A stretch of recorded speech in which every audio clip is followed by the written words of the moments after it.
Napadeliver ko na pala yung mga decorations para doon sa party ni Tori, Tol. Tol, salamat ah. Alam mo, dapat ako maghahatid yan eh. Alam mo naman si Shaira, bigla-bigla akong kinakailangan. Yeah, naiintindihan ko. Sana nga ako na lang yung kailangan ni Shaira eh. At least hindi ka pa nahirapan. Pero, syempre, hindi naman mangyari yun. Alam mo, palagi ko iniintindi yung kalagayan ni Shaira. Pero kung minsan, gusto ko rin na makita at makasama na lang sila, Tori. Namimiss mo sila. Lalo na si Christy. Pero hindi ko naman masabi. Hindi ko maamin. Sinaalala ko si Leon, Tol.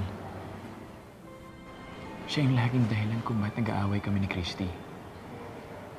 Especially nung nalaman ko na nakikipag-usap siya sa kanila. Bad trip. Hindi ko matanggap eh.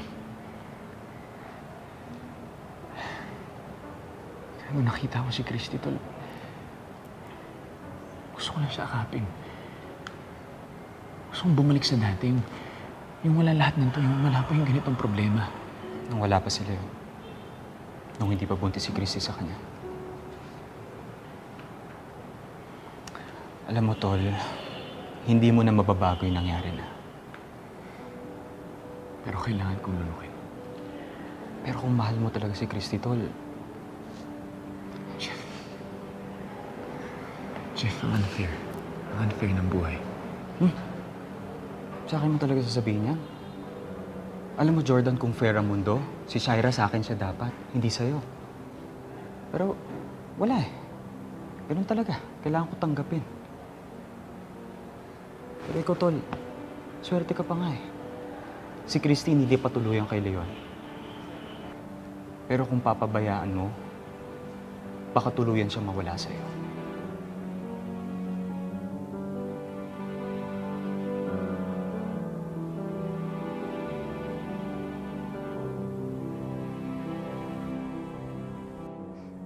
Oh, cuz, meron na akong mga party decorations para sa party ni Tori, ah.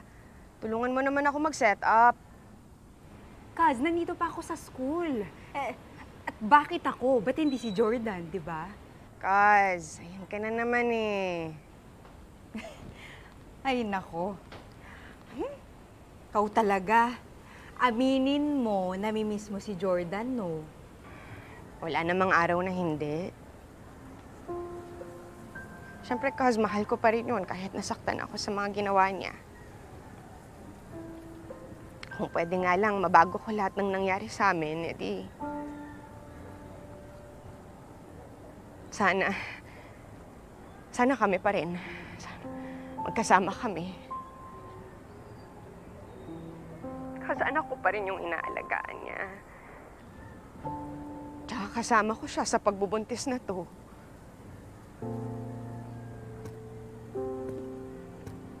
Andito na yata si Jordan. Sige, tawagan na lang ulit kita, ha? Jordan?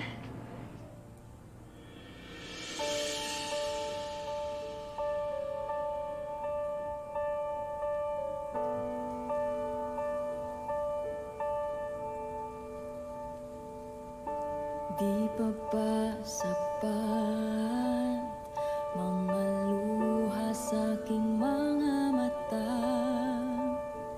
Binigay lahat ng kaya sapagkat... Kamusta ka na, Christy?